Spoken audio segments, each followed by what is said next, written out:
All right, everybody, welcome to this segment of Sit Down with the Boss. First of all, go to the channel, Crime Family TV, like and subscribe to the channel, hit the notification bell. Today we got a special guest in the building, the hottest reporter in the city. Could you give an intro, give your name, and kind of let them know who you are? First of all, I want to thank you, Patrick, for having me on your show today, and I really appreciate what you're doing. Um, First of all, my name is Eric Lee Tunches. I'm a reporter here at the Corpus Christi Chronica. I'm 33 years old, been reporting for the last 3 years, and that's basically a simple way to say or introduce myself. Alrighty, now, where are you originally from?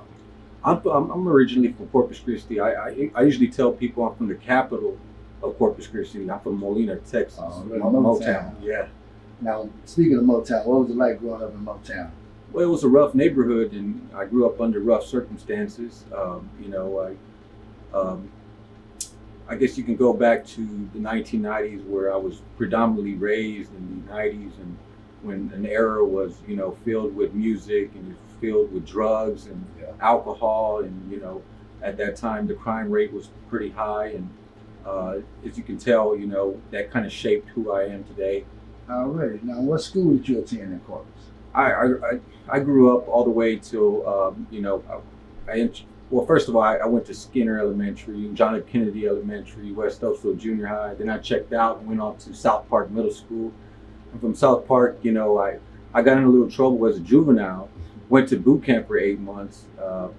Actually failed 7th grade, but through the grace of God, I was able to climb back out of boot camp, and I skipped 8th grade, went back into 9th grade, went to Mary Carroll High School, got involved in the NJROTC program there, and from there I stayed on top of my class, top 10%. And my senior year was probably the hardest year because I had a principal follow me home and found out I didn't live in the district.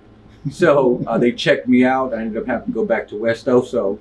And so messed up all of my kind of future plans of, graduating from Mary Carroll High School. Yeah. So that was school in the 90s, man. yeah. Now, did you have a favorite teacher or coach that really instilled something in you that you still use today in your daily life? Well, it's not really much of a teacher. It was more of a principal down there when I was going to Skinner. Her name is Minerva Salazar. She was one of the sternest and strictest principals I've ever encountered going to elementary. But what she did was she started a program called the Accelerated Reader Program. And at that time I was in a program where, I wasn't reading at my level, let's just put it that way. And by the time that principal kind of put out her policies, I was able to move from a 1st grade reading level to a 7th grade reading level in elementary. So that was one of my biggest, proudest moments in elementary. Really, now, I say around 7th grade when you start hanging out with friends, who would be the best buddy that you have all your stories with? Well, it would have to be one of my good friends named Hector. Hector, we've always been tight, and we've always been, involved with girlfriends. We talk about each other's, relationships and stuff like that. So me and him grew up real tight. Now, what made you get into the reporting that you do now? Well, that's a great question. It was back in 2018. I ran for City Council, District 3, for the city of Corpus Christi, and I had just graduated the University of Houston downtown with my bachelor's degree in criminal justice and political science. So I wanted to get my feet wet in politics. Let's just say, going back to the beginning, when did you feel like this was going to work? Well, my first news station that I started was Corpus Christi News Now, CCNN. And when I started CCNN, it took off immediately. I actually had a business partner who ended up stealing that business away from me. I put everything under his name. I didn't want anybody to know I was a writer or a publisher or anything of that sort, because I was kind of embarrassed, honestly. But,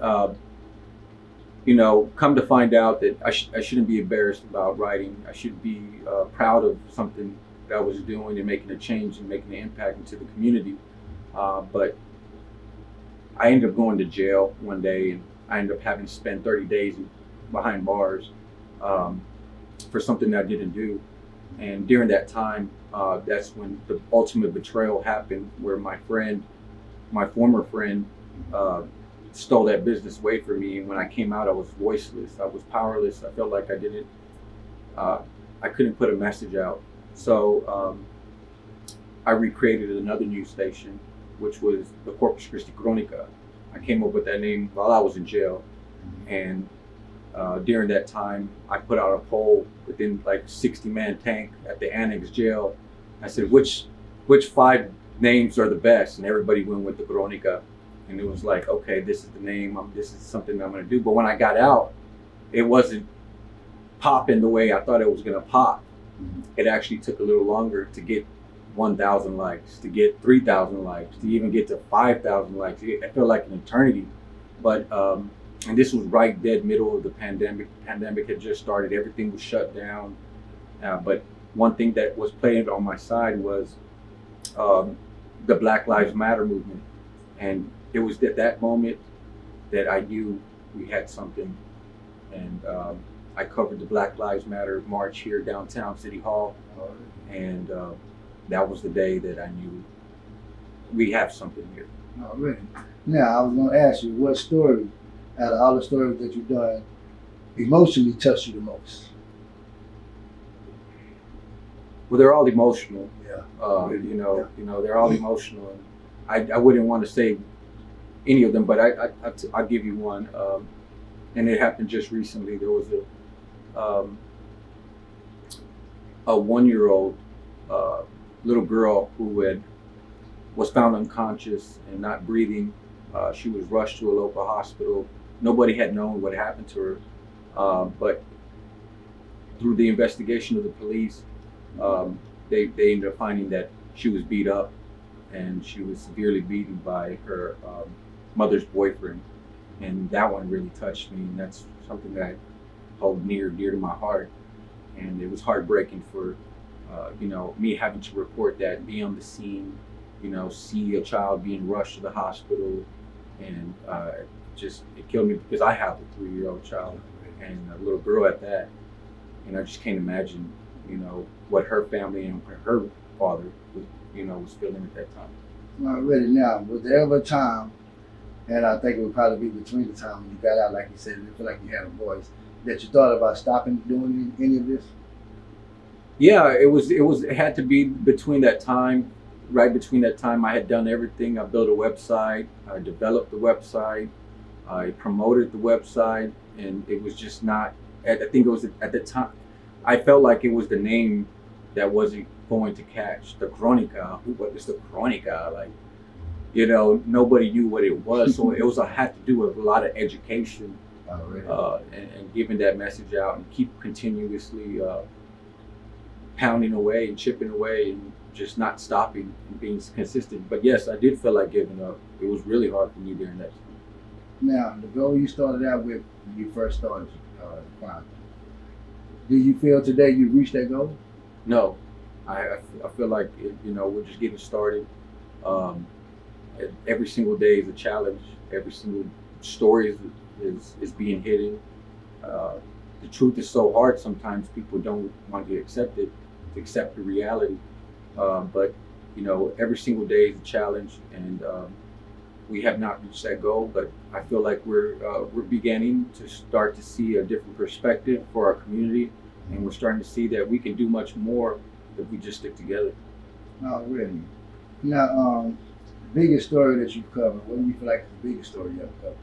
One of the biggest stories I've ever covered would have to be, when I first started the Cronica, it was during the Hurricane Hannah.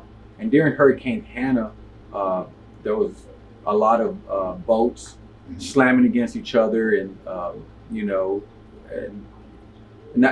it was only a Category 2 hurricane, but it felt where I was at in front of the Marina del Sol in downtown Corpus Christi, you would think it was a Category 5 hurricane slamming around, the winds high powered, and it was more of the water surge. But that as well also, that footage that I gained from that hurricane, it ended up calling BBC, it ended up calling Discovery Channel, it ended up calling some of the biggest news stations around the world at that, internationally, and they ended up wanting to do a story on it. They bought the footage. They wanted to do all this stuff, and at that time it was the pandemic. So I just said, here, just keep the footage. Well, here, you can buy the footage, and so that was one of the biggest stories that I've ever ran. But just so that I could, do a second story. One of the second biggest stories I've ever ran was on a guy by the name of Joe Michael Pettis. He put a Selena hat on. He put a Trump hat on the Selena statue downtown. Nobody had covered that story.